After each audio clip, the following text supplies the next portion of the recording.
Magandang umaga po ulit sa bawat isa. Okay, sa umaga ito, tayo po ay piling pag-aaral ng kanyang salita. At yun ang pumusan natin sa mga Bible sa 1 Peter chapter 3, verses 15 to 17. 1 Peter chapter 3, verses 15 to 17. Pakinggan niyo po at aking babasahin sa inyo. But in your hearts, regard Christ as Lord. Always be prepared to give an answer to everyone who asks you to give the reason for the hope that you have.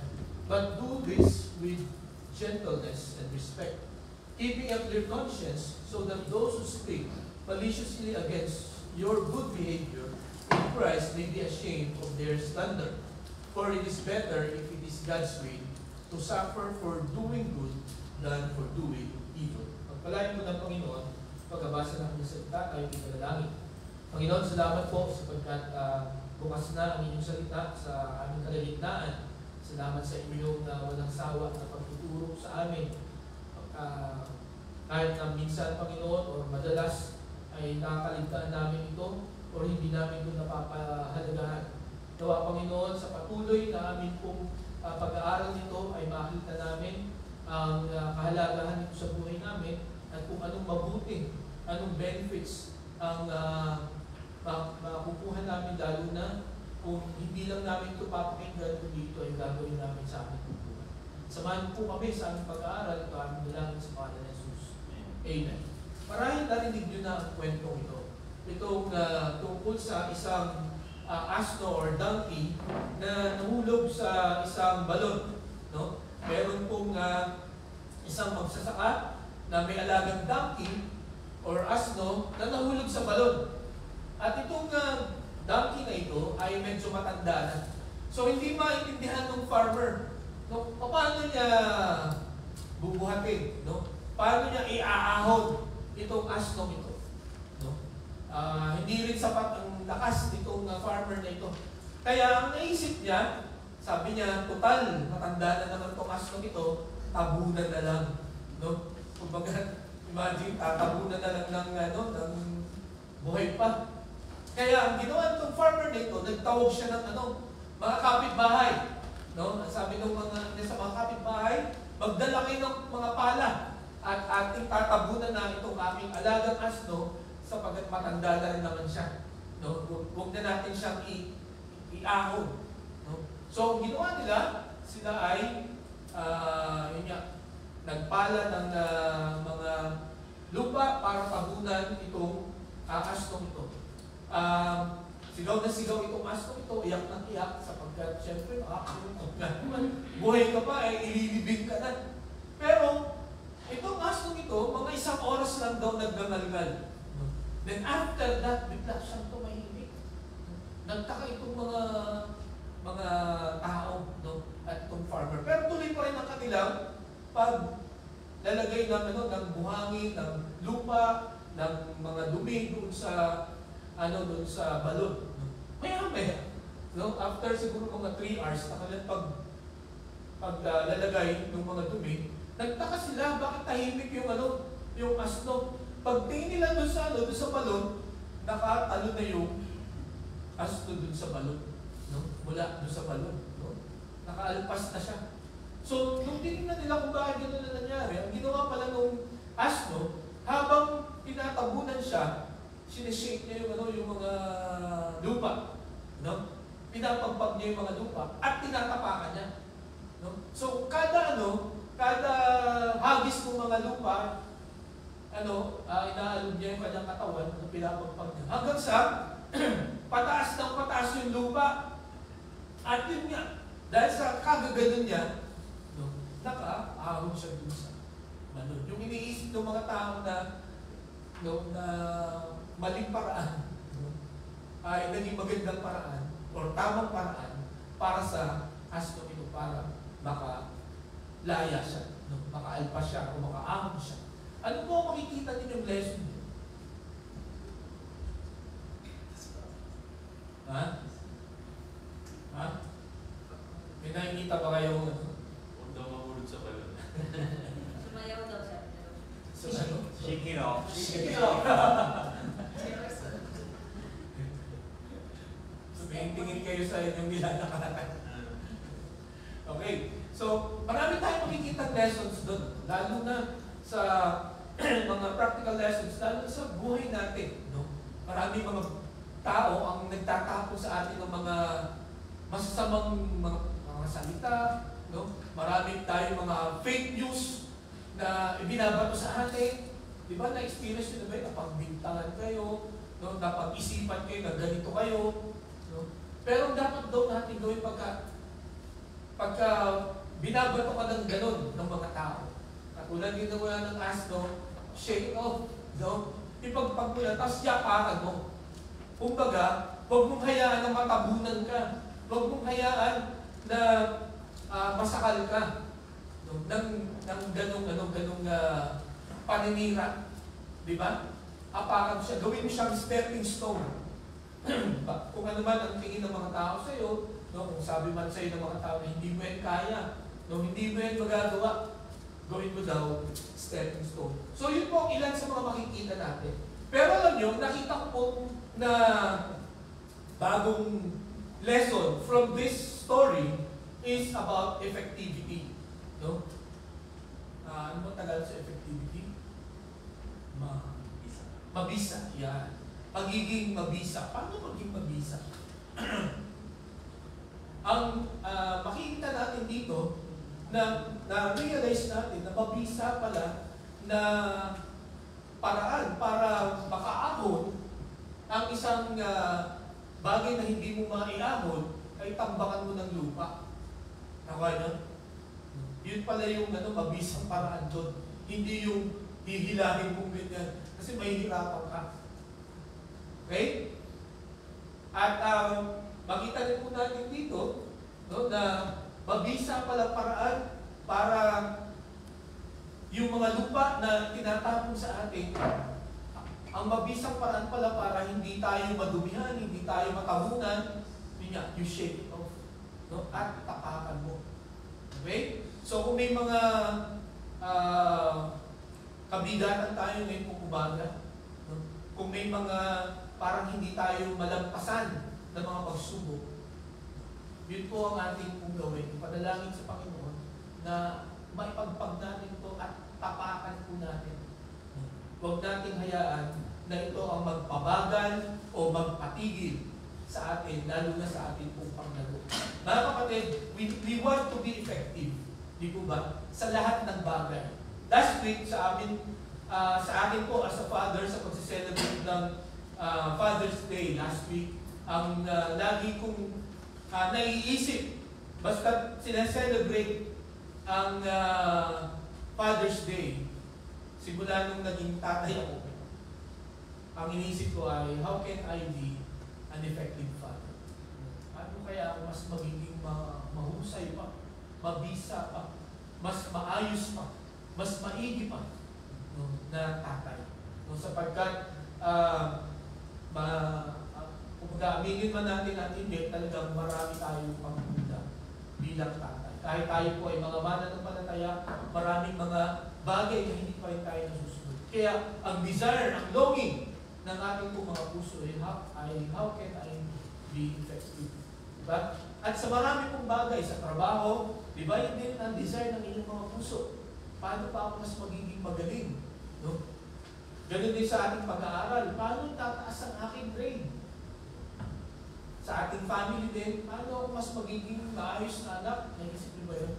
Mas effective na anak, mas effective na mga magulang. At alam po ninyo, sa umagang ito, maging sa ating pong pamumuhay bilang mga anak ng Panginoon. How can I be an effective Christian? No? At ngayon pong umaga, at ngayon pong buwan ito, sa ating pong pag-aaral ng ating theme, annual theme, ito po ang nais natin, no? That we will be effective.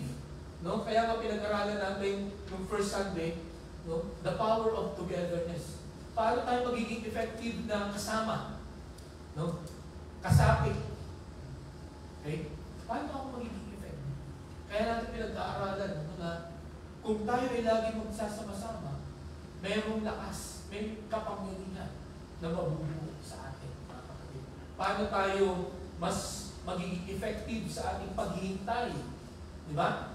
paano tayo mas magiging effective na workmate.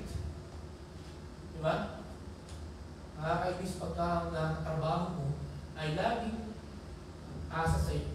Experience ko ito ni Rovic, no? Ito na experience ko rin sa thesis.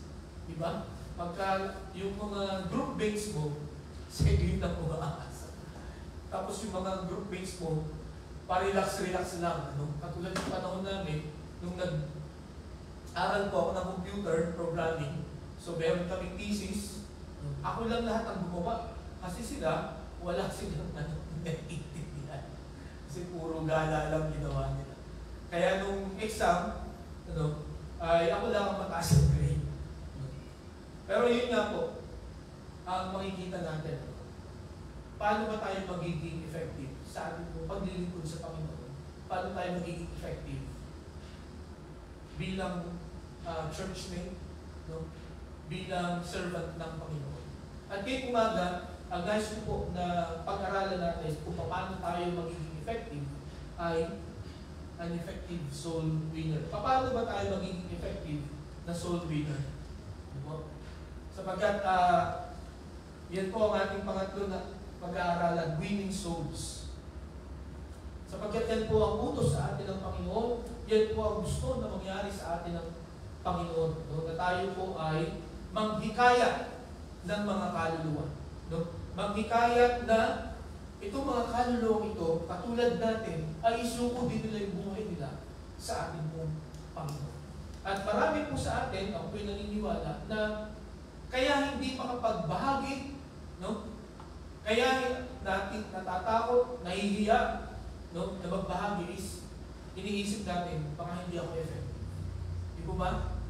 Ito po pag-aaralan natin sa 1 Peter chapter 3 verses 15 to 17. Tinuro po ni Pedro, no? Sa mga mananampalataya noon, kung paano magiging effective na saksi, no? Or tagahikayat ang bawat isa sa kabila ng pagsubok. Alam po natin na kaya simulan po ni Pedro, ito pong sulat na ito para sa mga mananampalataya ay para bigyan ng lakas ng loob. No? Ang lahat ng mga mananampalataya na dumadaan sa matinding pagsubok dahil sa kanilang pagsunod kay Kristo. Okay? Hindi po sinulat ito ni Pedro para sabihin sa mga mananampalataya noon na pagka nakakaranas kayo ng pagsubok, tumigil na kayo. Huwag na kayo mag-share ng gospel kung nahihirapan kayo.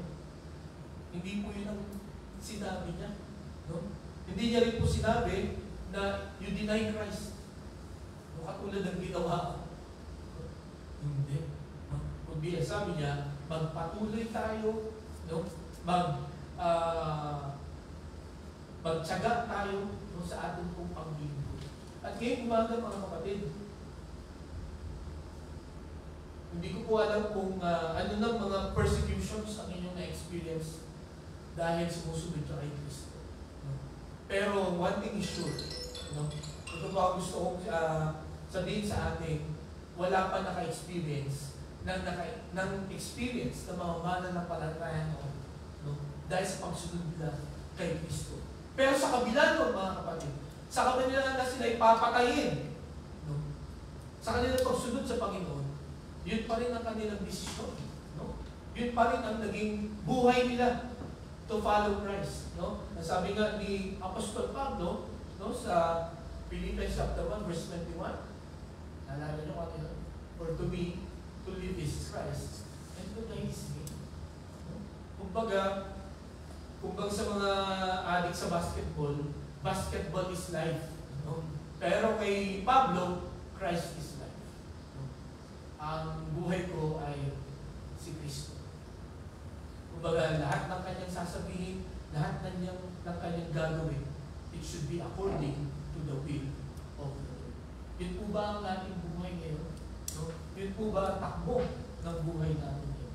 Ngayong umaga mga kapatid, ito pong 1 Peter na pag-aaralan natin, no, ay tinuruan ni Apostol Pedro itong mga mananampalataya na paano mo mahihikayat yung mga tao na pumag-persecute sa'yo.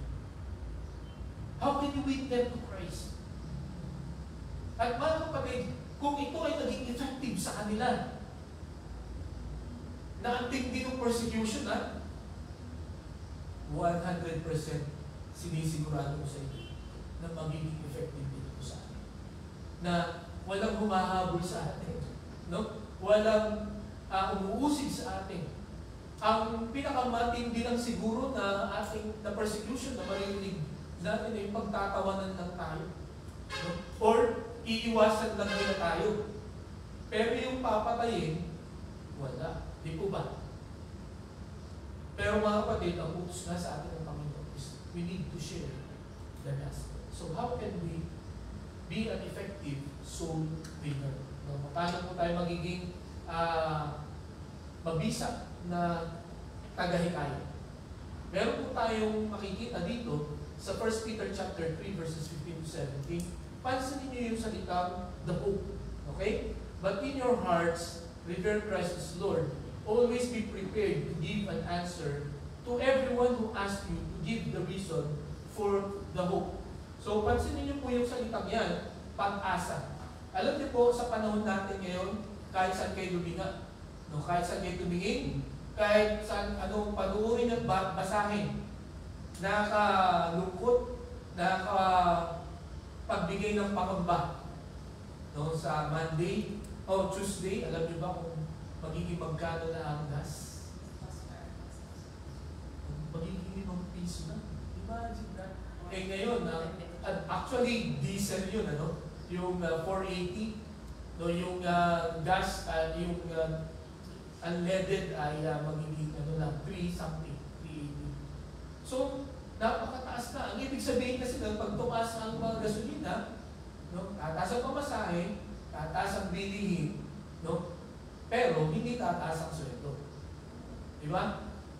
So talagang marami ang magugutom. At ito pa ang malala pagka nangyari yan. Marami ang makakaisip na gumawa ng krimen. In fact, marami na nga. Mas dami pa. No? Lalo sa panahon natin ngayon, yung mga fake news, di po ba? Kung magagagawa sila ng controversial na mga balita para maraming mag-views. Kasi nga, sa panahon ng internet ngayon, may bayad pagka marami ang views. Alam niyo, minsan yung mga videos natin pinapanood, pinaano ko ng Facebook, nire-remind ako ng Facebook, baka gusto mong i-boost yung video mo para kumita ka. Di ba? Magbabayad ka lang ng 500. So, hindi pa naman ako natetem na kumita. Pero mga kapatid, ganun po ang mangyayari pagka nangyari ito. At dahil po doon, sa kahirapan na ito, maraming mga tao nawawalan ng pag-asa. Totoo pa ba yan? Lalo na sa ating gobyerno. Di po ba? Yung nangyayari sa Senado, sa impeachment, talagang nakakagulat. Di po ba? Pero makikita po natin, kung babalikan natin ang salita ng Panginoon, dapat tayo po mga mananampalataya, meron po tayong parati na pag-asa. Okay? Ano pa sabi po ng Hebrews chapter 10 verse 23? Basahin po natin. Ready? Begin. Let us hold unswervingly to the hope we profess, for He promised is faithful. Itong pag-asa na meron tayo mga kapatid, no? Huwag tayo mag-alinlangan, no? Magpakatatag po tayo. Panghawakan natin itong pag-asa na meron tayo. Sapagkat ang Panginoon na nangako ay tapat. Hindi siya sinungaling, no? Siya po ay tutupad sa kahit anumang pinangako. Okay, so mamaya makikita natin yung mga promises ng Panginoon na dapat ipanghawakan po natin sa panahon na ang maraming mga tao, marahil ikaw din sa umaga nito, ay unti-unti na nawawala ng pag-asa. Okay? Again, may 4 tayong makikita na paraan para maging effective po tayo na soul winner. Okay? Ang una, receive the hope. No? You must have received the hope. Ang sabi dito, Be in your hearts, revere Christ as Lord. And then, ang sabi dyan, the hope that you have. So, ang sabi ni Apostle Pedro, always be prepared to give an answer to everyone who asks you to give the reason for the hope that you have. So, ibig sabihin, mga kapatid, bago ka makasagot sa tanong ng mga tao, no? Bago ka makapagbahagi ng salita ng Diyos, bago ka makapagbahagi ng salita ng kaligtasan, dapat natandang mo muna ito. Okay na ako? Dapat ikaw ay ligtas muna. Sabi nga sa isang quotation, hindi mo pwedeng ibigay yung wala ka. Okay? Hindi mo pwedeng ibigay kung wala yung ibibigay mo. So, ang sabi dito, pansinin niyo yung in your hearts, revere Christ as Lord. Ang ibig kong sabihin dito ni Apostol Pedro, dito po sa unang phrase na ito, dapat ang Panginoong Jesucristo, nung sinabi niya, revere Christ as Lord, dapat ang Panginoong Jesucristo ang number one sa buhay mo. Dapat ang Panginoong Jesucristo ang sinusunod mo sa buhay mo. And then, pagka ganun po ang nangyari, then your hope is alive. Ang iyong pag-asa ay buhay. At pagka tayo po ay may buhay na pag-asa, mapapansin po yan ng mga hindi mananampalataya. Kaya ang gusto ko makita natin dito, if you want to be an effective soul winner, kung gusto mo manghikayat ng mga tao na kilalanin si Jesus, you should know the Lord first. He should be the number one person in your life first. Diba? Sapagkat, again, hindi mo pwedeng hikayatin ang isang tao na gawin ang isang bagay kung ikaw, hindi mo yung ginagawa. Nung ako ay grade 6, ang dami kong alam sa basketball. No? Ang dami kong alam. No? Toyota Chris Papalol, no? Si Billy Ray Bates pa doon ang import. So, ang dami kong alam about it, mga statistics. Nung sinabi sa akin mga kaklase ko, ang dami kong alam sa basketball, maglaro tayo. Sabi, di ako maglaro. Pinagtawanan talaga nila lahat. Sabi ko, galing-galing mong ang dami mong alam tungkol sa basketball, kasi hindi ka pala marunong basketball. So, parang yung mga alam kong yun, nawalan ng halaga, no? Sa kanila. Hindi na nila ako pinakinggan. Kasi dapat nga, kung anong dapat yung alam mo, dapat yun din ang iyong ginagawa. Di po ba? Kung ano yung ibinabahagi mo, dapat alam mong gawin yun. Dahil kung hindi mo alam gawin yun, mawawala ng kabutuhan yung sinasabi. So, dito po, para masagot mo, para maibahagi mo itong pag-asa ito na meron tayo, you should have received that hope. Okay? Kaya ngayon umaga mga kapatid, kung tinanggap mo si Jesus bilang sarili mo tagapagligtas, no? Talagang you sincerely surrender your life to the Lord.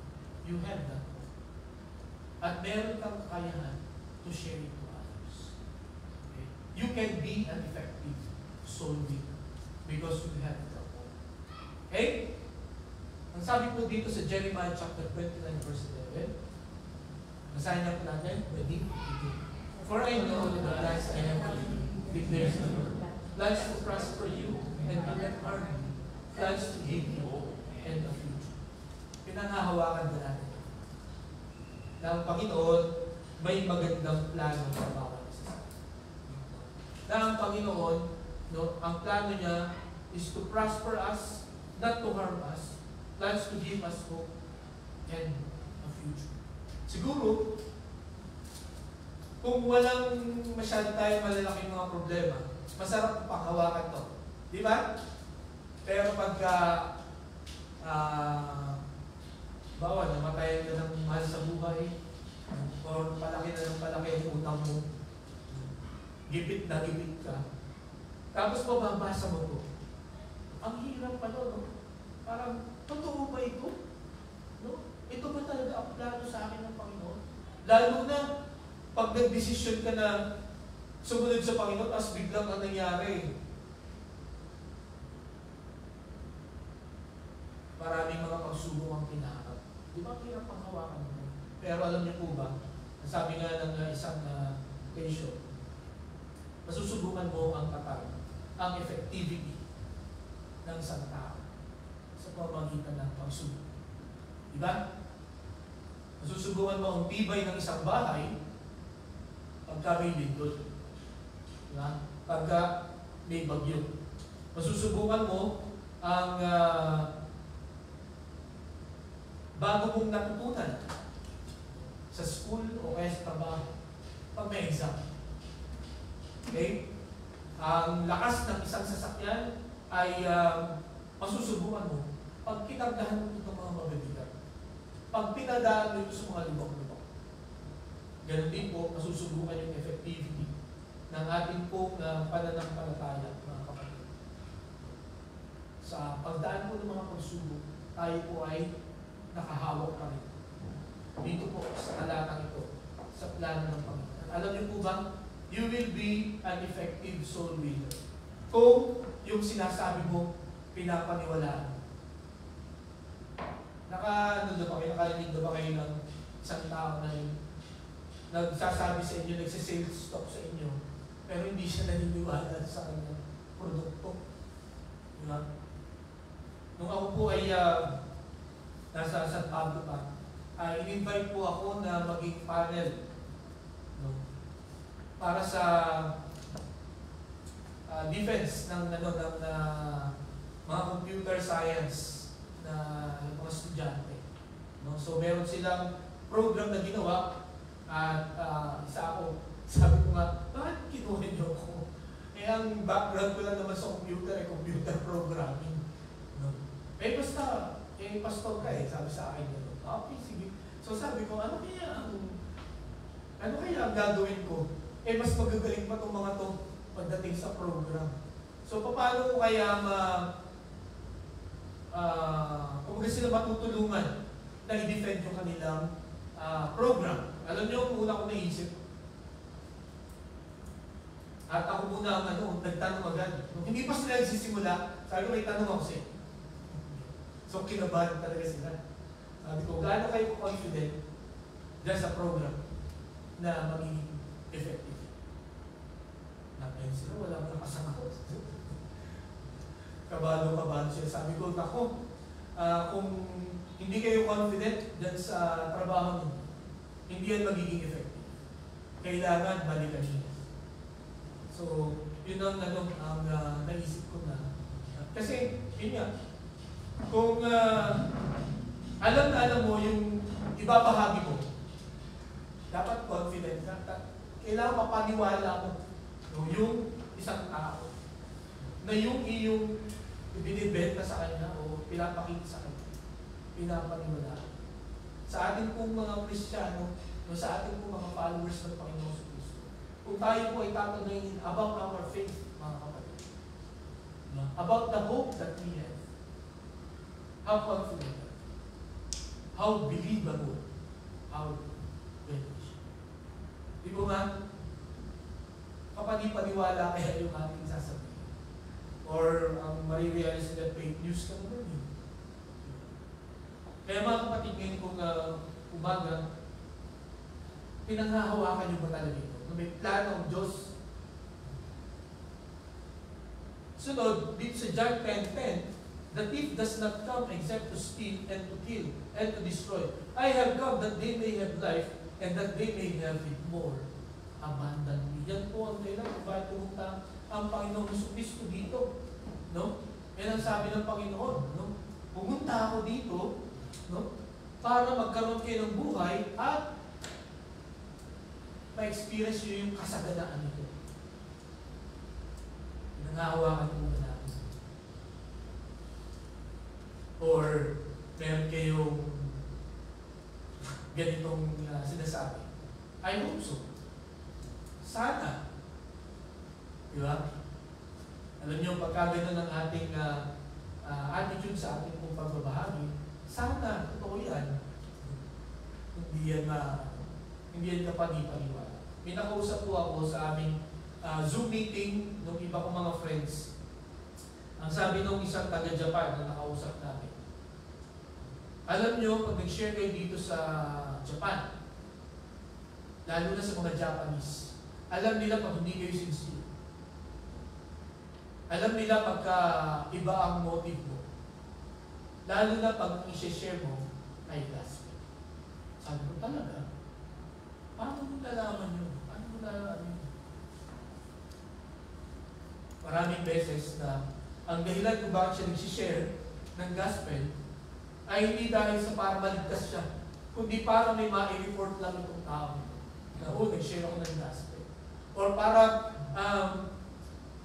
masabi niya sa church that he is sharing the gospel. Alam daw ng mga Japanese pagka mali ang iyo. But they also know if you are sincere. Kung talagang concerned ka sa kaligtasan. Inisip ko nga, ako pa yun. Alam ko ba ako sincere yun? So mga kapatid, nasubukan niyo na bang mag-share ng salita ng Panginoon? Are you sincere?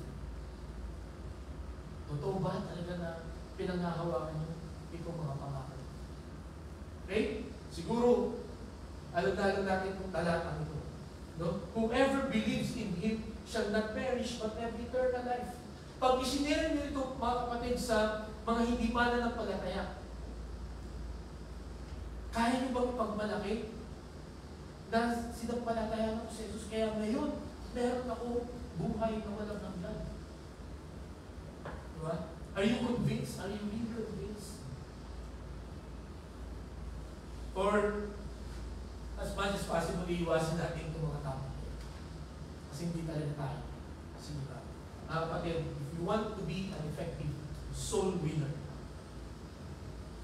kailangan sigurado kayo. You need to be certain na tinanggap nyo talaga itong pag-asa. Okay? At ito yung inyong pinanghahawakan, hindi nyo pinagdududahan. Ang sabi ko sa 2 Corinthians chapter 5, verse 17, therefore, if anyone is in Christ, he is a new creation. Now, all things have passed away. Behold, all things have become new. Alam niyo po, isa sa mga sinasabi ko, pagka ako share ng gospel, the Lord will change your life. Pero ikaw, naniniwala ka ba na talagang babaguhin ng Panginoon? Masasagot mo lang yan kung makikita mo sa sarili mo na may nagbabago. Not necessarily malaking pagbabago, no? Pero kahit paunti-unti, no, lagi po yung sinasabi, kahit paunti-unti, basta may nagbabago sa atin. Di ba? Kaysa kung wala, hindi mo ito pwedeng ibahagi. Ano? Kung walang nagbabago sa buhay mo. Or kung lalo mang sumasama. Diba? So do you believe these verses? Pagka kayo ba yung share ng gospel, certain ba kayo na nangyari ito sa akin eh? Kaya mangyayari dito sa iyo. Okay? And then ito po, ang huli, sa 1 Thessalonians chapter 4, verse 17, basahin niya po natin. Ready? Begin. After that, we who are still alive and are left will be caught up together with them in the clouds to meet the Lord in the air. And so we will be with the Lord forever. Ito po ang pinakamasarap, pinakamaganda na pwede nating ibahagi. That one day, the Lord will change our corruptible body to be a perfect one. And then, ang sabi niya, you will be with the Lord forever. Diba? Mga kapatid, dapat maging sigurado tayo at panghawakan natin itong katotohanan sapagkat totoo. Pwede mong ipagmalaki, no? Sa binabahagian mo na ako dahil tinanggap ko si Jesus bilang sarili tagapagligtas at ito'y ipinangako ng Panginoon sa pagbabalik ng Panginoon. Babaguhin niya ang aking katawan and I will be with Him forever. At kung tatanggapin mo rin si Jesus bilang sarili mong tagapagligtas, this will happen also. Mararanasan. Diba?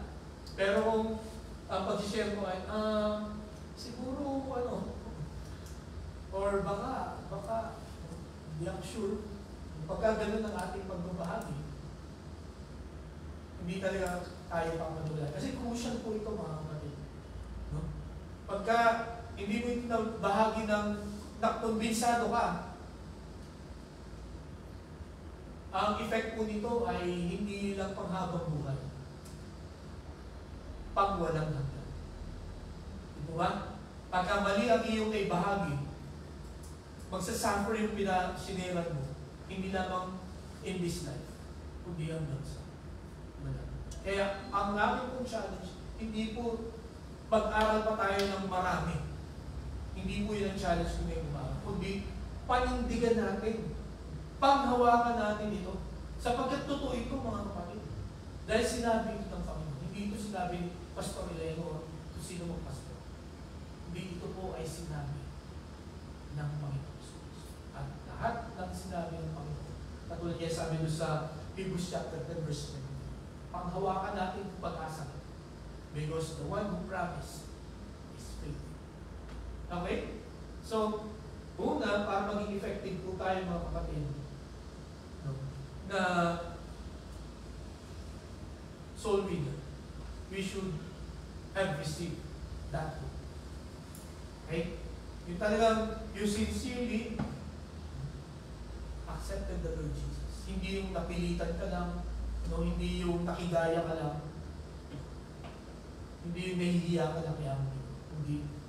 You realize, no, na mapapahama ka. You realize na wala kang magagawa para iligtas ang iyong sarili. You realize that you need the Savior. Kailangan tanggapin si Jesus bilang sarili ka para magkaroon ka ng buhay. Then, you will be an effective soldier. Okay? Ang pangalawa, you need to reflect it in your life. No? Kailangan makita sa buhay mo. No? Hindi lamang sa salita. Di ba may mga tao ang galing magsalita? No? Magaling mag-sales talk. Parang kala mo totoo. No? May narinig akong isang speaker. Ang galing niya magpaiyak. Ang galing niya magpaiyak. 2 hours na kami nakikinig sa kanya, dire-diretso, hindi kami inaantok. No? At doon sa bandang pahuli, yung boses niya, nagkakrak, pero hindi siya umiiyak. Parang nagkakrak lang. Tapos, namalayan ko doon yung mga katabi ko, kahit ako, umiiyak na. Then, nung makita niya na ako nag-iiyak na, biglang nag-shift agad yung boses niya sa mas stronger na boses.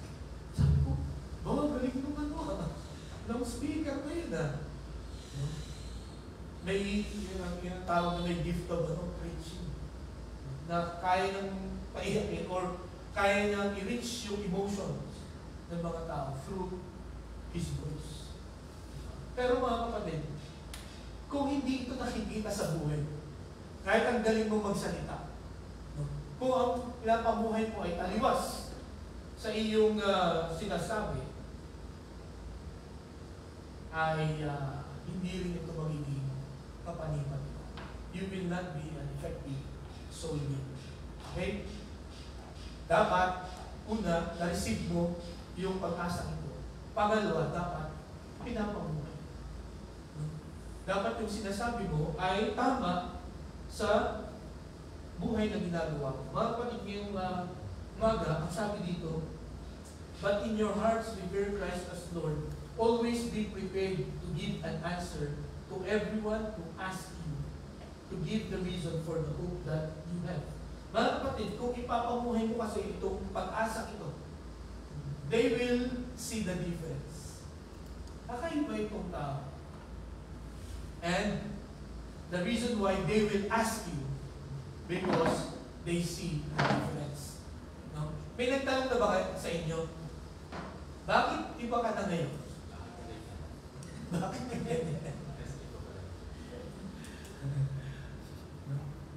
Bakit nag-iba ka na? Bakit iba na yung belief system mo? Bakit iba na yung aura mo? No? Bakit parang ang liwanag ng mukha mo? Ang aliwalas ng mukha mo? May nag-comment na ba sa inyo nun? Alam niyo po nung 4th year high school, kilala ako sa amin. Kasi yung mga klase ko po, nung high school, kaklase ko rin sila nung elementary. At nung high school, Christian na po ako noon. Pero nung elementary, alam po nila na palaway ako. In fact, sabi nga nila sa amin, nung reunion namin, 5 years ago, bully ka. Sabi sa akin, so parang naiyak ako. Bully pala ako noon. Oo, ako, kinawawa mo ako. Sabi sa akin, yung isa kong kaklase. Sabi ko talaga, hindi ako makapaniwala. No? Pero yun nga, palaway ako ng elementary. Pagka sa suntukan, hindi ako tanong papataan. Gagawa talaga ako ng paraan. Para ako manalo na suntukan. No?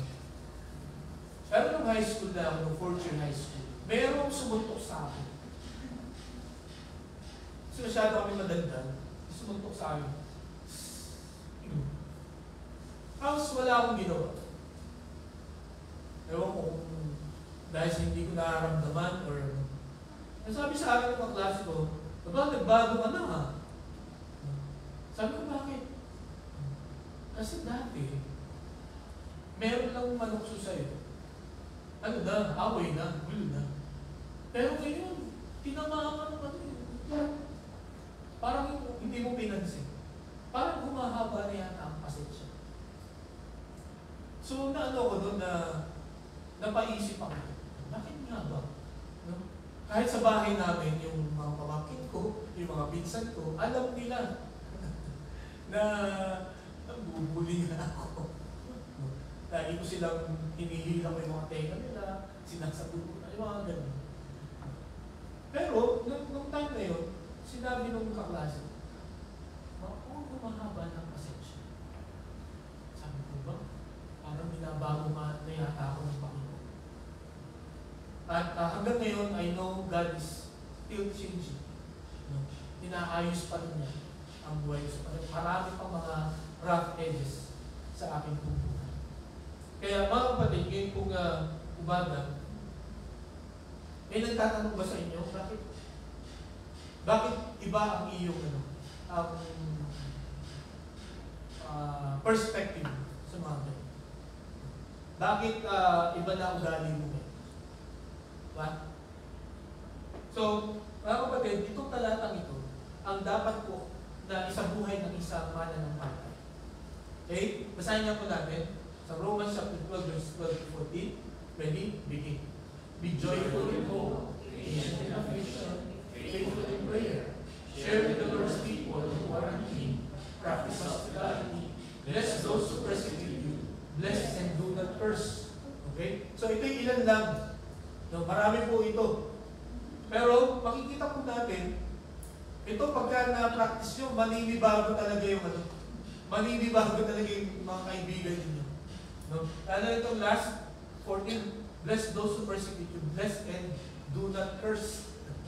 Huwag kayong magmura. No, huwag kayong magsalita ng masama sa iyong kapwa. Ang sasabihin mo lang ay yung mabuti. Naalala ko rin po dito sa talatang ito yung kuya ko. Na yung kuya ko talagang notorious siya, masenggo, babaero.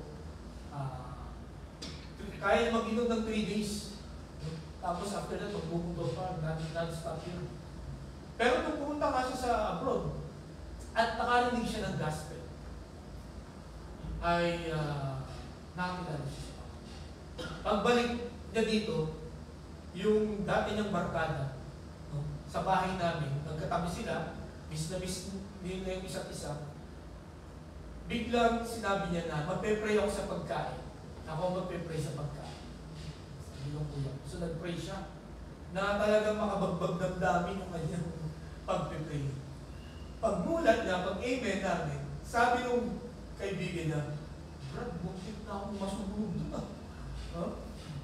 Ganyan ka na pala ngayon? No? Nakakapasok ka na pala ngayon? Hindi ka na pala pwedeng ayain sa mga ganito? Brad, nagbago na ako, binago na ako kay Jesus.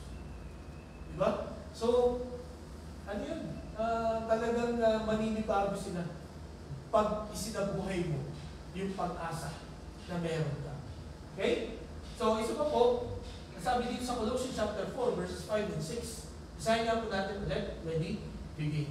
Be wise in the way you talk about others. Make the most of every opportunity. Let your conversation be always full of grace, seasoned with salt, so that you may know the answer everything. So makita po natin dito, ganito po tayo dapat mabuhay. No? Dapat marunong tayo. No? Lalo na pagka ang mga kaibigan natin, kasamahan po natin ay mga hindi mananampalataya. Yung outsider dyan, yan po ay mga unbelievers. Ang ibig sabihin ng be wise, no? Maging intentional ka sa pagkilos mo. Dapat ang gagawin mo ay dapat ang kilos mo ay yung kilos Kristiyano. Meron isang beauty queen. Siya ay naging Christian.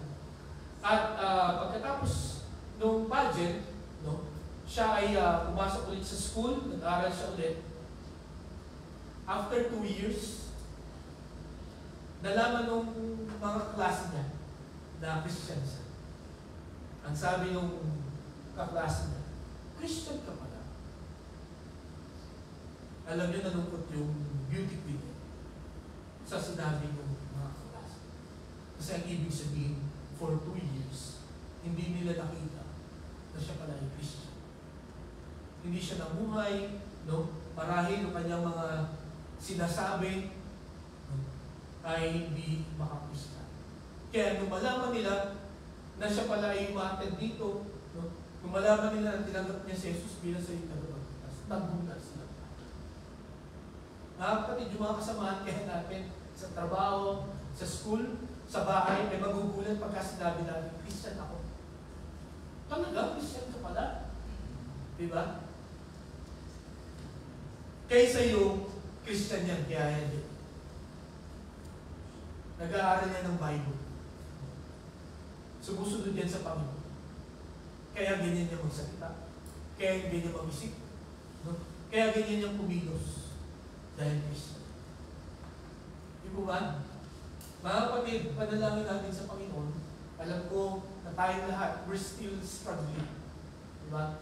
May mga struggle pa tayo sa pagsasalita natin, no? Sa mga nilalaman ng ating pong mga isip, sa ating pong mga ikinikilos.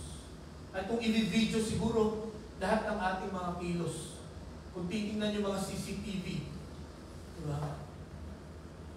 Magugulat siguro tayo mismo, magugulat tayo. Ay, ganun pala.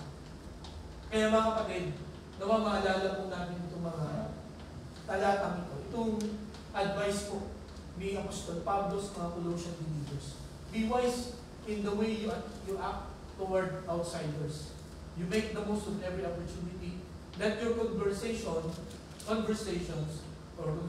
be always full of grace, seasoned with salt. Dapat yung mga sinasabi po natin ay mabiyaya, hindi nakakasakit, no? Hindi nakakasama, kundi ito po ay nakakagaling, no? Ito po ay nakakapagbigay ng gana, no? Katulad ng salt, no? Yan po ay nabibigay ng lasa sa ating usap. Okay? So yan po ang pangalawa na dapat po nating gawin para tayo maging effective soul winner. Okay? Dapat ipamuhay natin. Dapat makita sa buhay natin na mayroon tayong pag-asa. Di ba? Dapat po makita sa buhay natin na pagka tayo may mga problema, na tayo po ay dumadaan sa maraming mga pagsubok, hindi po tayo nagpapanik. Hindi po tayo laging masama ang mukha. Sa totoo lang, mga kapatid, kahit Christian po tayo, natatakot pa rin tayo. Kahit tayo may mga Kristiyano, nangangamba pa rin tayo. Siyempre, hindi natin alam ang hinahanap. Pero, mga kapatid, ang kaibahan ng isang tao may Kristiyano sa puso niya, hindi siya nananatiling takot. Hindi siya nananatiling nangangamba. Worry. Why? Because God is with him. With them. With us. Alam natin na mayroon tayong malakas na backup. Kahit na masama ang nangyayari, ang resulta ng kung anuman sa buhay po natin, we know na after that, Dahil sa nag-aaral tayo sa ng Biblia, alam natin na may mabuting idudulot yun. Alam niyo po ba yung Indian Airlines na bumagsak? Diba? 242 ang sakay, 241 ang namatay, isa lang ang nabuhay. Dapat pala 243 yun. May na-late na isa. At galit na galit siya. Sinumpa niya talaga yun, yung airline na yun na hindi siya pinasakay. Diba? Pero yun pala, in a matter of 20 seconds, yun na pala ang huling biyahe ng 240. So, nakita po natin na may mga bagay na kinakadali tayo sa buhay nito. Parang hindi natin tama. Pero, minsan inaalaw ng Panginoon for our own. No? So, ano kaya ang pakiramdam ng mag-isang yun na na-late siya? Pasalamat siya. After nung wala na bumagsak yun, pasalamat talaga siya. Di ba? Kaya mga kapatid, sa umagang ito, nais ko pong ipaalam sa bawat isa na matutunan po natin na tayo po ay pabuhay natin itong pag-asa na natanggap na natin. No? Hindi po ito naka-display lang sa ating mga cabinet, no? Na kukunin pa natin. Nasa atin na po itong pag-asa. At nawa ay pabuhay natin. Ito hindi lamang tuwing Sunday, no? Hindi lamang tuwing Pasko, kundi sa bawat araw ng buhay. So mga kapatid, yan po ang pangalawa para maging effective po tayo na tagapaghikayat or soul winner. We need to receive the hope, we need to reflect it in our lives. And pangatlo, we need to be ready to share. Hindi lamang ipakita mo sa buhay mo, maganda na ibahagi mo rin. Kasi nga, ang sabi dito, always be prepared to give an answer. Hindi sinabi dito ni Pedro na bahala sila, paghulayin mo na lang sila. No? Hayaan mo sila sa iba na lang magtanong. No? Sabihin mo secret. Kung pagdantan mo sila, bakit ka sa iba? Para maging matindi yung curiosity nila, sabihin mo, hindi ko sasabihin sa'yo. Sabi niya, you have to be ready. You need to be prepared to share it. No? Alam niyo po, may isang businessman, businesswoman. Nagbigay siya ng talk sa mga business people. Ito, maganda siguro na prinsipyo. Ang sabi niya, dapat daw meron tayo laging 30-second elevator speech. Bakit? 30-second elevator speech. Kasi sa elevator, usually 30 seconds ka lang na sasakay doon, di ba? At sa elevator, marami kang nakakasabay. At sabi niya, sa elevator, pagka ikaw may bago kakilala, no, ang lagi daw itatanong ay, what do you do? Anong ginagawa? Anong trabaho? So dapat may prepared kang 30-second speech. Introduce mo dapat yung sarili mo. No? Bakit? Sapagkat hindi mo alam kung sino yung makakasama mo doon. Pwedeng investor yun. No? Pwedeng naghahanap ng trabaho. Diba? Pwedeng siya ang hinahanap mong tao. Di ba ba? Kaya dapat in a matter of 30 seconds, may pakilala mo kung sino ka. May pakilala mo, masabi mo kung anong trabaho. Ang tawag doon ay 30 seconds elevator speech. Okay? So, ganun din po. Naniniwala ko, ganun din sa ating po pananampalataya. Kaya niyo bang i-share ang inyong pananampalataya ng 30 seconds? Pag tinanong ka, saan ka umaaten? Saan church? Or pag tinanong ka, Christian ka ba? Ano may sasabihin? Again, hindi mo alam kung magkikita ba kayo ulit. No? Pagka, nakasabay mo sa sasakyan, no? na nakasama mo sa pila, usually 30 seconds na ang communication po tayo. Kaya mo ba ipakilala ako sa iyo? One time nagpa-therapy po ako dito sa BRP. At basta magpapa-therapy ako, kahit saan ako magpa-therapy, hindi maiiwasan yung tanong na, anong trabaho mo? Diba? Ano ang trabaho mo? Kaya, nung mga una, hindi ko agad siya masagot ng kumpleto. Ang sinasabi ko lang, pastor ako. Pero nung magpapa-therapy ako dito sa BRP, sabi ko, paghahanda ako dito sa sagot ko. Yung sagot na mag-iisip siya. Yung sagot na may alam ko kung bakit yun nagtrabaho. So, yun ang ano niya. Pangalan niya yung James, sabi niya, ano po ang inyong trabaho? Sabi ko sa kanya, ako ay pastor at pinipreach ko ay pag tinanggap mo si Jesus, pupunta ka sa langit. Nagulat siya. No? Nagulat siya. Sabi niya, talaga po? Ganun po ang inyong pinipreach. Hindi ko alam kung ano ang naging effect nun sa kanya. But I realized na sa ganun ka-equip na meeting namin, ay may share ko yung salita ng Panginoon. Yung mabuting balita. Itong pag-asa niya. At sa mga conversations namin, lagi kong isinisini. Nagbabagong buwan ko kung nakilala ko sa Diyos. Pero, hindi ko alam kung pumapasok lang dito o lumalabas sa ano. Pero, gawain ng Holy Spirit kung kikilos yun. Parang sa akin, I was able to share the gospel kahit na ganun ka-invite na. I grabbed the opportunity. Kayo mga kapatid, may mga pagkakataon po ba kayo? Sabi dito, you need to be prepared. You need to be ready.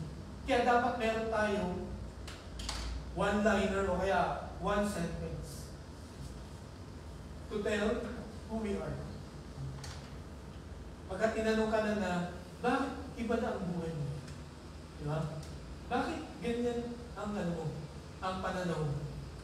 Bakit ganyan ang aura mo eh? Anong sagot natin?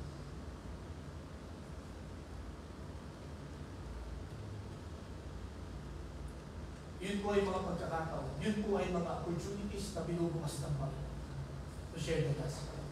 Pag nakita nila yung difference. Bakit kakaiba? Kaya maganda mga kapatid na paghandaan po natin. Meron pong isang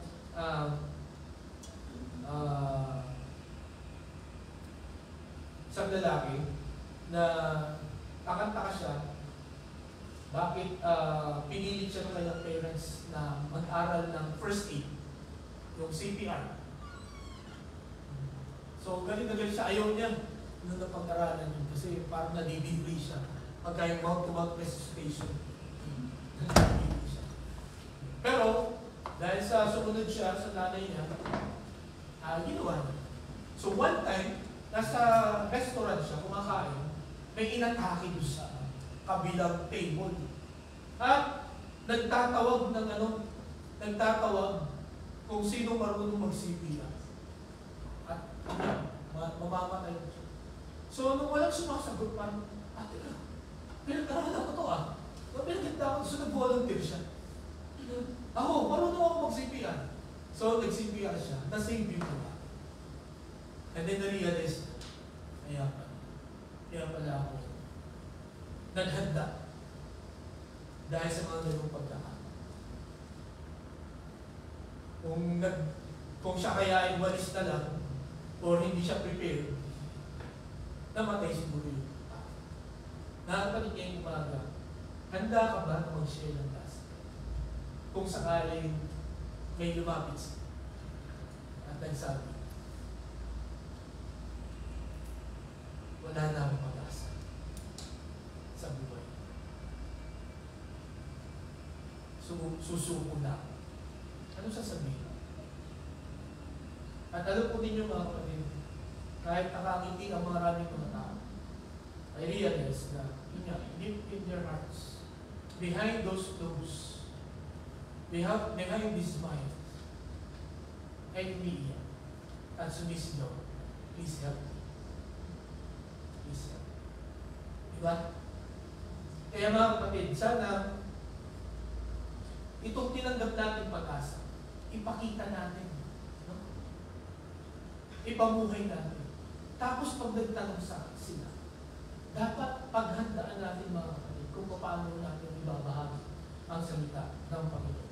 Kung tayo po ay nanonood ng MP3, meron pong tayong nilalagay doon, pinupost doon, yung kahit paano outline kung paano i-share ang gospel. Okay? Kasi minsan, ang ating struggle ay, paano ba? Paano ako magsisimula? Ano ang uunahin ko? Di ba? So ito ang una na dapat ninyong ibahagi. Okay? So how to go to heaven? Ang una, dapat malaman nung sinisharean mo na tayo lahat ay may problema. May matindi tayong problema. At ito yung verse na makikita natin yung problema natin sa Romans 6:23, for the wages of sin is death. Lahat ng may kasalanan ay may babayaran at ang bayan ay kamatayan. All of us will die. And then, God's solution. Anong solution? Dito sa problema ito. Yan niya. Sabi sa John 3:16, you need to believe in Him. No? Kailangan sumampalataya ka kay Kristo para magkaroon ka ng buhay na walang hanggan. And then ang pangatlo, anong tugon natin?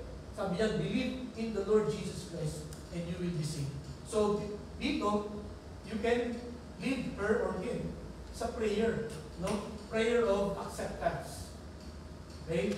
Una, yun nga, aminin niya na siya makasalanan, humingi siya ng tawad, tapos i-declare niya na si Jesus ang kanyang Savior and Lord. Okay? At yun nga, ako, pagka nag-share ako, kailangan sincere ka pagka sinabi mo itong prayer mo. Hindi dahil sa nahihiya ka lang sa akin. Or para matapos na ko. Hindi, you have to sincerely pray this prayer. Okay? And then ang pangatlo, o pangapat, God's assurance. Bigyan mo siya ng assurance na yung kaligtasan na iyong tinanggap ay hindi na yung mawawala. No? Protektado ka ng Panginoon. And then ang panglima, kailangan mong lumago.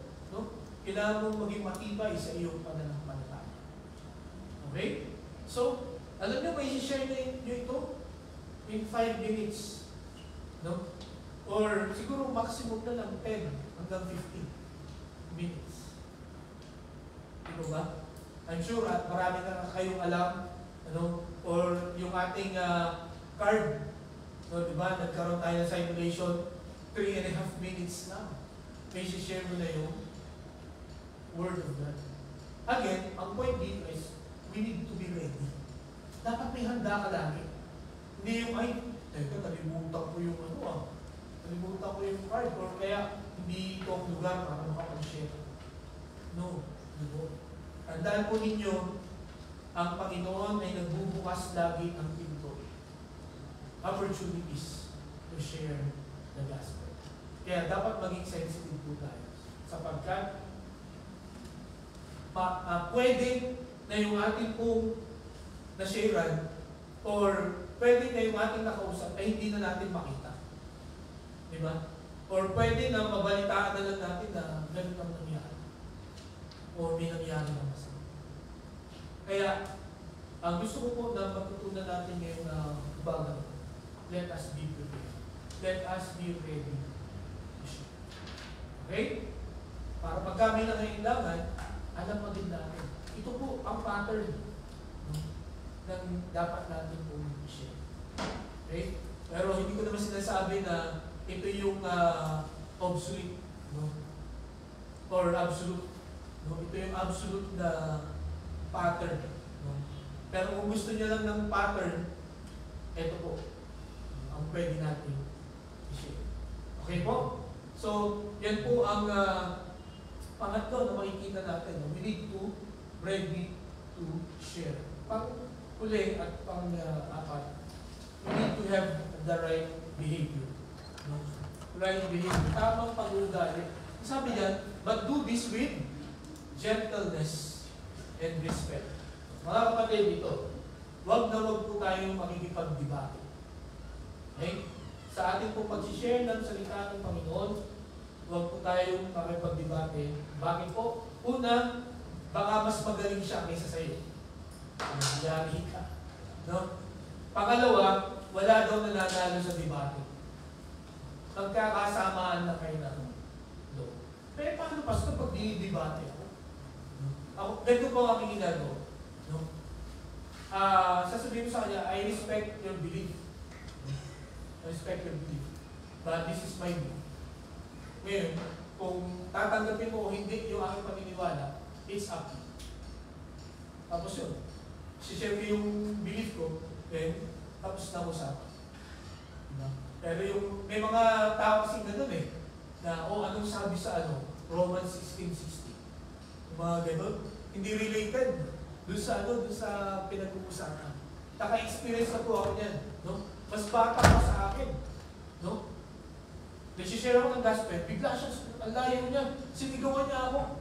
Sabi niya, Sir, alam niyo ba nakalagay sa Romans 16:16? Sabi ko, alam ko, pero hindi natin yan pag-uusapan. Hindi yan ang dahilan dahil nandito. Okay? So, paano po tayo mag-share? We need to have the right behavior, the right attitude, gentleness, and respect. Nung sinabi po yung word na gentleness, ang ibig pong sabihin niyan, kung titingnan natin sa original na language, sa Greek, ito daw ay don't pressure, don't manipulate. Yun daw ibig sabihin ng gentleness. Huwag mo siyang yung pressure, pilitin. At huwag mo siyang takutin. Di ba? Parang, pag hindi ka tumugod sa Panginoon yun, pupunta ka naman kayo sa impyerno. Lagot ka. Di ba? O kaya, sige na, tanggapin mo na. Huwag ka na magpabukas. Di ba? Huwag daw natin pilitin. Kundi, ako po, pagka share ako, it's up to you. Kung gusto mo siyang tanggapin ngayon, you follow. Pero sabi ng Bible, no? Today is the day of salvation. Pero again, hindi mo pa rin siya pipilitin. Yun po ibig sabihin ng gentleness. Ang pangalawa, yung respect. Ano ibig sabihin ng respect? Ang ibig sabihin daw po nito, you understand the gravity of your responsibility. No? Alam mo, no, na mahalaga yung ginagawa mo. At mahalaga yung tao na kausap mo. Kahit na anong estado niya sa buhay, you need to respect that person. Kailangan niya na ng magandang. Hindi mo pwede sabihin na, wala nang pag-asa yan. Hindi ko yung share. Or, attorney. O kaya, doktor, magagaling yung mga yan. No? Ayokong kausapin yan, baka hindi ako makasagot. Diba? Pero tandaan natin, mga kapatid, dahil Word of God, this is effective. Kahit siya. Narinig nila siguro yung kwento nung isang matanda sa France na bulag, babae siya. Narinig niya na, sabi ng pastor, kailangan natin ibahagi ang Word of God sa mga tao para makakilala sila. So dahil sa bulag itong matandang ito, at wala siyang gift of teaching, ang ginawa niya lang, umupo siya sa isang bench na may gate at binuksan niya yung Bible niya. At pag may dumadaan, merong tinatawag niya yung mga dumadaan. Na sabi niya, turo mo nga yung daliri mo sa John 3:16. Pakibasa nga ng John 3:16. So, yun lang ginagawa niya. Alam niyo ba, ang nakakabili, 12 dun sa lahat na share ay naging pastor. Di ba? Ganun lang ginagawa niya. Pakibasa na ng John 3:16. So, na-amaze. No? Na-amaze yung pastor na nag-disciple din sa bulan ng matan. Kaya mga kapatid, wala tayo pwede may dahilan para hindi natin ibahagi ang salita ng Panginoon. He was gentle and he respected all the people na dumating. Kasi, alam niyo ba, ito yung nabasa ko sa article na ito. Pwede yung muling pagkikita ninyo nung nakakasalamuhan mo everyday. Either nasa langit siya or nasa impyerno siya. Makita mo siya na itatapon siya sa impyerno. At maalala mo yung chance na nagkita kayo. Pero, hindi mo tinigil yung chance. Pati na sa iyo, maraming chances na ibibigay sa atin. Maraming mga opportunities na bubuksan ng Panginoon to share the gospel. No? We really need to be prepared. No? At kaya po natin mag-share ng gospel ng one sentence na, 30 seconds na. At again, huwag kayong matakot kung hindi siya tatanggap, no? Or hindi siya maapektuhan. The fact that you share the Word of God and God's Word is powerful. Pwede hindi ngayon i-effect kayo. Later on, inis. Lastly, doon po sa Makati, nung ako po ay estudyante pa sa Bible School, nag-ano kami ng tracts. I-distribute kami. Siguro ang na-distribute yung tracts doon, mga 1,000. Dami. No? Kasi tuwing Sunday afternoon, nagbibigay kami ng babasahin. Nung meron pang racetrack doon sa Makati, ang sabi nung sa binigyan ko, mapagkakakitaan ba yan? Matatayaan ko ba yan? Kasi ganun nga ang buhay ng mga tao doon. Yung kailangan may tataya. Sabi ko, hindi po. Ito po ay magtuturo sa inyo ng buhay na walang ay, hindi ko kailangan yan. So nakita ko, tinapon yan. So ganun, alam nyo, nung ako ay hindi na doon nag-work, tinawagan ako ng pastor.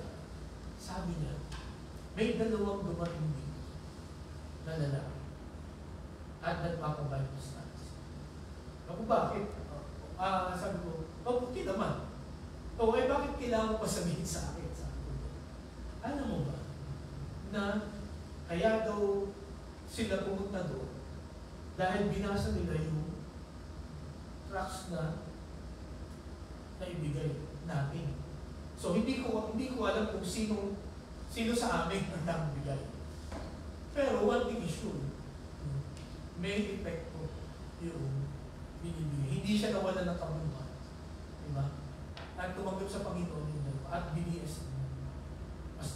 Kaya sabi ko, hindi sayang ang pagbabahagi natin ng salita. No? Hindi sayang na pag nag-share ka, tapos hindi nag-respond positively, ay panghihinayang mo na. Tapos, hindi ka na uulit. Nasasabihin mo sa sarili mo sa amin, hindi ako effective. No, mga kapatid, ito ay salita ng Panginoon, makapangyarihan ito. At ang sabi niya ng kanyang salita, hindi babalik sa kanya. Ang kanyang salita na hindi na-accomplish ang purpose. Kaya mga kapatid, ngayon kung umaga, let us trust the Lord and do good. No? Magtiwala tayo sa Panginoon at gawin natin kung ano yung mabuti. No? Ang ibig sabihin po ditong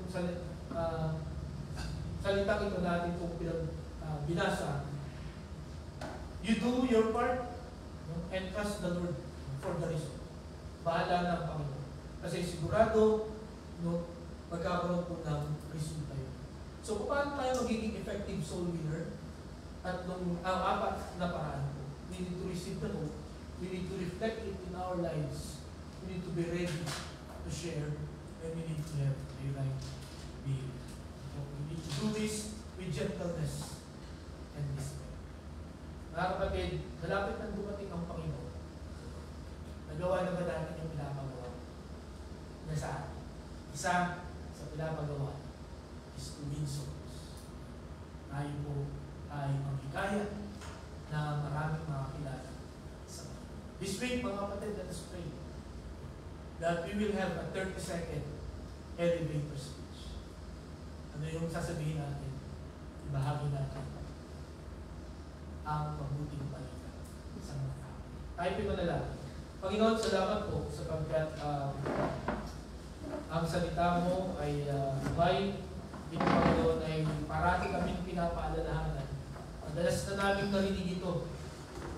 At marahil marami sa amin ang nakakaalam na nito. Ngunit salamat nga po sapagkat ang inyong salita ay ma-accomplish ang purpose.